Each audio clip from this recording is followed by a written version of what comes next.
Hello, everyone, and welcome back to another episode of Snuffster's podcast. It's episode 3. I know I make these very infrequently, but I figured I'd make one right now. Just going over a few bits of NASCAR news. I'm sure everyone's heard it by now, but NASCAR returning to North Wilkesboro for the All-Star race in 2023. For the NASCAR, it's during NASCAR's 75th anniversary season, so yeah, there were a lot of people there at the ceremony. They haven't raced the Cup cars there since 1996. So, yeah, they've been running those exhibition races. Well, not exhibition races. Those lower races. I'm pretty sure Ryan Newman won. Dale Jr. got a good finish when he raced there. North Wilkesboro was first on the schedule in 1949 and hosted 2 races a year from like 1951 to 1996, where yeah, the last race there was September 29th, 1996. So, yeah, they took one of the dates, put it at Texas, and then the other one went to New Hampshire. There was there was I guess there was a revival 12 years back, but now they're actually going to uh race the Cup Series there. Yeah, I just found it's confirmed. Ryan Newman did win the opening night feature. He was in the modifieds, and then Dale Earnhardt Jr. was promoting the late model event, and he finished third, that was last week. And he also was one of the guys that helped clean up the track for 2019 in 2019 for the iRacing, uh, so that iRacing could scan it. So yeah, pretty cool that that's coming back. Another thing, NASCAR is making some rule changes for Kansas. So the from NASCAR.com quote: "The use of intumescent coatings are now permitted for the underside of the car's lower crush panels, inside the exhaust cover panels, and the upper surface of the rocker box. It is also permitted to apply the coating to the right side stop panel." So yeah, they just help provide fire protection because of exhaust issues that ended Kevin Harvick's night. That's what everyone's talking about.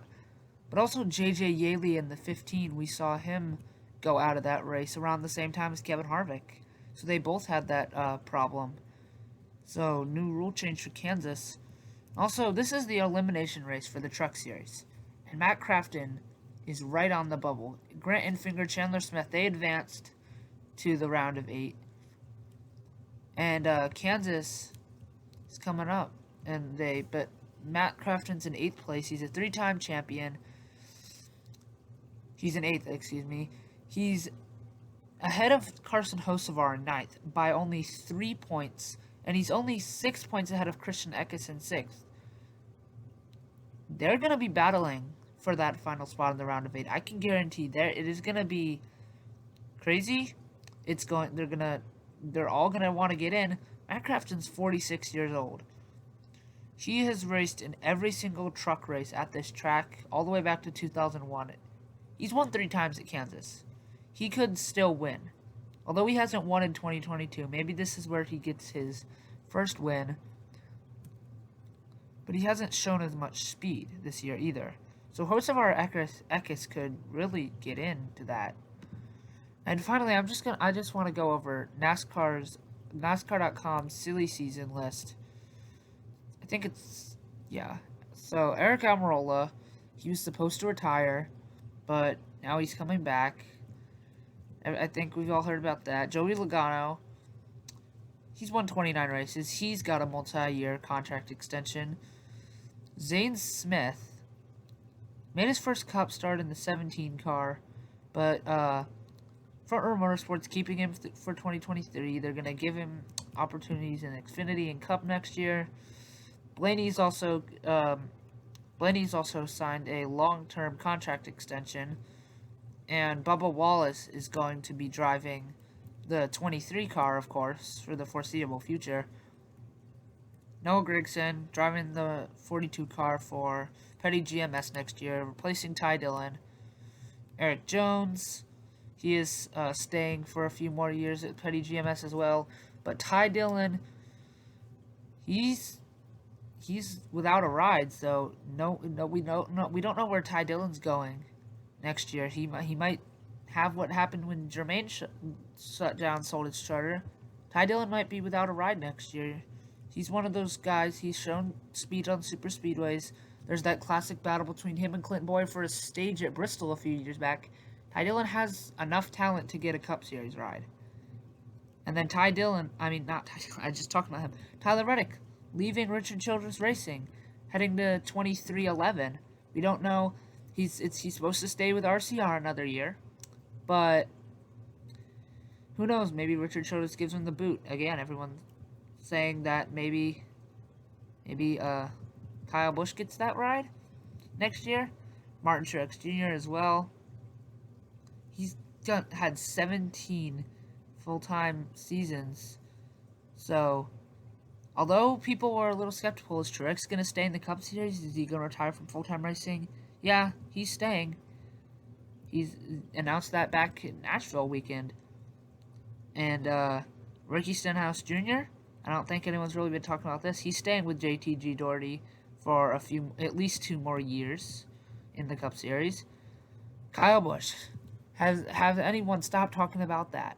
Kyle Busch parting ways with the Mars Wrigley, all that candy sponsors and pedigree. It's all gone. All his good sponsorship. Kyle Busch still without a ride. Is he going to stay at Joe Gibbs? Is he going to go to another team? And then there's Ty Gibbs. Maybe if people have been saying, Kyle Busch, if he can't get a sponsorship, he's going out of Joe Gibbs. Ty Gibbs could get that car as soon as next year. And then Daniel Suarez, this has been by definitely the greatest season of his career. Picked up his first career win at Sonoma, made the playoffs, which he's done in the past, but never with a win. So, yeah, he's gone through a lot of teams. He is staying with Trackhouse for now. And then there's that Project 91, Kimi Räikkönen. Who knows, maybe he'll make another start. And then there's Ryan Preece. Ryan Preece, of course, lost his Cup ride last year. Lost that 37 ride. He's raced part-time, and he's raced for Rick Ware Racing in the Cup Series this year. He's made some truck stars. He won at Nashville. So, Ryan Preece, he was expected to take over the 10. But now, Eric Almirola's coming back. Ryan Preece without a full-time Cup ride next year. There's Kurt Busch. Kurt Busch, with that concussion, is Kurt Busch going to be back next year? I think a lot of Kurt Busch fans are going to be hoping. And then there's Chase Elliott. He's going to be staying with Hendrick at least through 2027. So, yeah, that's his extension right there. William Byron is also staying with Hendrick, only through 2025 at the moment, 3-year deal. Stephen Parsons, I don't think he's really been talked about, but Stephen Parsons racing with BJ McLeod Motorsports, went over to Alpha Prime. He's going to be competing with BJ McLeod Motorsports at Pocono, Charlotte Roval, Martinsville. We're already past Pocono. I don't know why it says that. But, yeah, Stephen Parsons, one of those Xfinity drivers. He definitely has some talent. If he's worked his way up there. But, with that Alpha Prime car, I think that I saw something. Stephen Parsons definitely getting better. So, he's just looking for more opportunities. So, yeah, not that long of a little podcast, but, that'll do it for today's edition of Snuffster's podcast. Unless you guys really want me to go over some quick nitro type stuff, I'll do that, actually. Yeah, as you can see, I've recently kind of returned to playing the game competitively. I took, part of June. I barely touched the game the entire July and the first week or so of August. Yeah, I've made my return. I've uploaded a few videos on my Nitro Type channel, Team FTINT Hub. That's how you spell it, because I pronounce it Team FTINT Hub, but yeah, I've actually reached level Infinity 2. I haven't even made it past the end of the season this like the past 2 seasons. So what was it? No, it was just last season, summer season. I barely played it all, as I said, but yeah, I'm playing the game competitively again. If you guys want to race with me, my team, it actually lost its ranking completely, and then it came back for a little into like the 400s, 500s. Now it's down to 1,215th as I record this, and I was the last person to race 30 minutes ago as I record this again. But yeah, my friend just came online. Speaking of that, yeah, one of my classmates started a channel, uh, uploaded his first video as an extra tip video of him getting 5,000 lifetime races with a broken arm slash wrist. Yeah, so that's pretty impressive. The recorder was really laggy, but I referred him over to Vimeo, which is what I've been using, and he made his first Minecraft video today.